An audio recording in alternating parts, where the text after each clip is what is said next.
Hi Leo, kumusta po kayong lahat? Okay, so yan Leo, maraming salamat po sa walang sawang pagsubaybay sa ating pong mga reading, and kung ikaw ay bago pa lang sa ating channel, mag-subscribe na po kayo.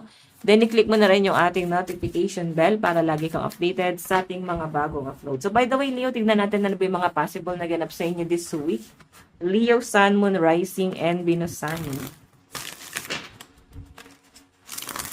Possible na ganap po kay Leo this week.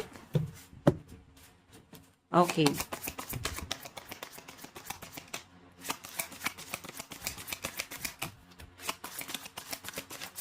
Oh, meron tayong Three of Pentacles. Collaboration to, ayan. So, Leo, ito ha, mararamdaman mo na may ibang taong tumutulong, may ibang taong nakakaunawa. Pero guys, ito ha, siguro kailangan ikaw ay mag-focus sa family, mag-focus ka sa mga taong totoong nagmamahal at nagmamalasakit sa inyo.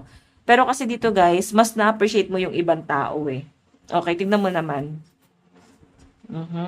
Pwedeng may mga tao nagtatanong na ano, Leo, okay ka lang ba? Tapos sabihin mo, okay lang ako, hindi ko kailangan ng tulong. So, pag kailangan guys, huwag kayong mahihiya, no?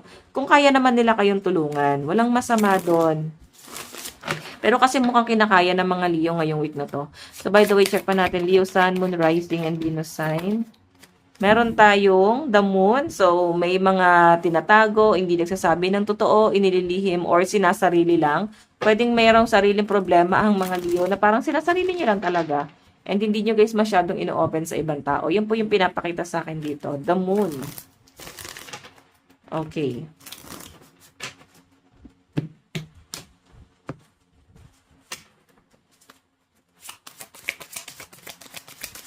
Again, additional message, Leo. Meron tayong Seven of Swords. Nako, may mapangsamantala dito, guys. Okay, pwedeng sumasama ka or sinasamahan mo yung mga taong hindi naman makakabuti. Pwedeng, ang tingin mo, nakakabuti sila sa inyo, mabait naman sila sa inyo. Pwedeng ganon. Yun nga lang, guys, pwedeng din nadamay ka niya or nadadamay ka na pala sa gulo or gulo na pala talaga yung dinudulot sa inyo na tong taong to. Pwedeng masamang gawain, bisyo. So, mag-iingat kayo guys, no? Sa mga taong sinasamahan nyo. Then, mag-ingat ka din sa mga lugar na pinupuntahan mo. Pwede kasing may conflict na mangyari na hindi mo inaasahan. So, mag-iingat ka lang. Lalo na sa mga yung paggala-gala. Siguro, be safe na lang din. Or at least may tao kang makakasama dyan. Kung meron man guys, be sure lang na totoong tao tong mga nakakasama mo. I mean, totoo sila sa inyo.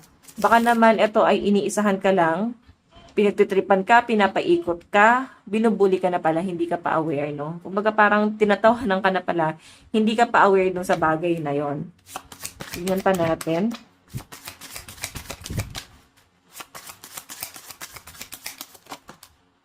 Okay. Meron tayong, ayan, Nine of Wands. Ito naman guys, pwedeng mapapatanong ka sa sarili mo, bilong ba talaga ako dito sa lugar na to? Or para ba dito talaga ako? Ngayon guys, kung may mga ganong hesitation ka na nararamdaman, ibig sabihin, mag-detach ka na kaagad. Kasi hindi ka, hindi ka magiging kampante rito. Akala mo lang nasa safe zone ka. Akala mo lang na makakatulong to sa inyo guys. Ngayon, kung meron kang, ayan, kung akala mo nandito ka sa path mo, I think baka hindi to right path para sa inyo. Basta pag nag-doubt ka sa isang bagay, wag ka na magdalawang isip. Wag mo nang ituloy yan. Or at least wag mo nang samahan yan.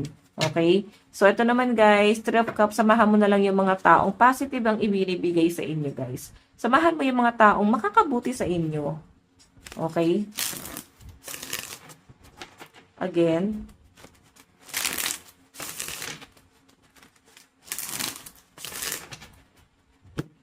additional message.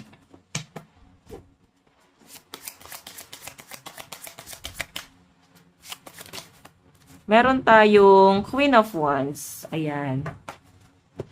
Alam nyo guys, meron kayong mas importanteng bagay na kailangan nyong i-consider or importanteng bagay na kailangan nyong mas harapin, resolbahan, no? Pwede kasing ito, distraction lang to eh. Nababarkada ka ba? Or maayos naman yung ginagawa mo, maayos naman yung trabaho mo, pero may mga distraction dito guys na hindi makakabuti para sa future mo, hindi makakabuti sa buhay mo. Parang ano to parang mapapariwara yung buhay mo dito. So, mag-focus ka kasi ikaw ay respetado naman. Nirerespeto ka ng mga tao, pero kailangan maging ano ka diyan.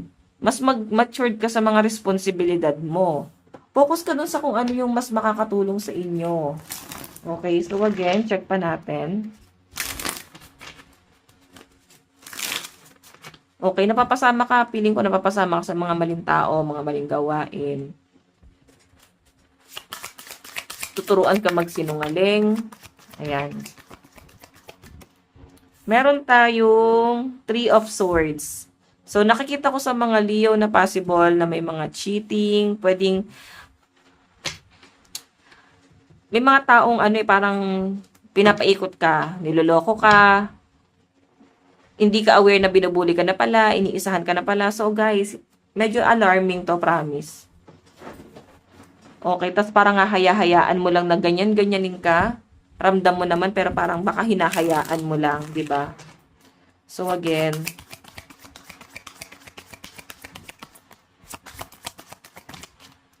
meron tayong Page of Pentacles. Oops. Meron tayong King of Wands. So, eto naman guys, treat mo yung sarili mo. Kung hindi ka nila kayang alagaan, hindi ka nila kayang i-treat, at least kung kaya mo naman sa sarili mo, i-treat mo yung sarili mo. Huwag mong pagdamutan. Bumili ka ng mga bagay na gusto mo, kailangan mo. So, ito naman guys, King of Wands.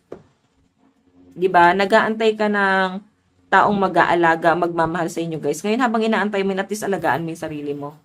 Okay? Kung meron naman guys nag-aalaga sa inyo, kung may love life ka naman ngayon guys, at nakikita mo namang nag-e-effort sa inyo guys, pinapahalagahan ka, minamahal ka guys, i-value mo yan. Okay? Tignan pa natin.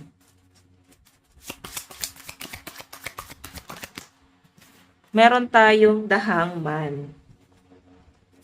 Nalalagay sa komplikadong sitwasyon ng mga Leo. Nalagay ka na talaga, hindi ka na makalis, parang na-stuck ka na dito. Medyo komplikado tong sitwasyon na to. Four of Wands, pwedeng wala kang mapagsabihan. Okay, wala kang mapagsabihan. Nagawa mo yun kasi sobrang kaligayahan, sobrang hinahabol mo yung happiness. Then, lumabis ka, or naging, parang, naging umabuso ka. Or pwede yung person mo to, guys. Okay, pwede yung person mo yan. Or taong involved sa inyo. So, guys, be safe na lang din talaga. So, again, Leo, pagdating sa love life mo, meron tayong kailangan nyo mag-usap ng partner mo. Okay, patungkol sa stability or yung mga yung gusto nyong buuin para sa future nyo. Okay? Ace of Cups, nakikita ko naman na mahal ka ng person mo, mahal na mahal mo rin naman siya. Siguro kailangan ibalik nyo lang yung dating pagmamahala na yon na naudlot na eh. So, meron tayong 10 of Wands. 10 of Wands. Nakikita ko dito guys, may mga bagay na parang hindi na pag-uusapan o hindi pinapakinggan. Okay, na parang nababaliwala or naiisang tabi yung mga ganong bagay. So, meron tayong the Sun. Okay? New beginning, success, happiness. 'Di ba? Kung napag-uusapan lang, nasasolusyonan ng maayos, magiging maganda yung yung flow ng pamumuhay. Pero kasi merong isa na hindi nakikinig dito. Tingnan natin ang inyong advice. Meron tayong keep your heart open. Ayan. 'Di ba? Dapat nilalagay mo pa rin syempre sarili mo sa safe zone, safe place. Hindi yung parang pabibigatin pa yung kalooban mo. So, by the way, Leo, ito lang pong inyong reading. Maraming salamat. God bless and love you all. Bye-bye.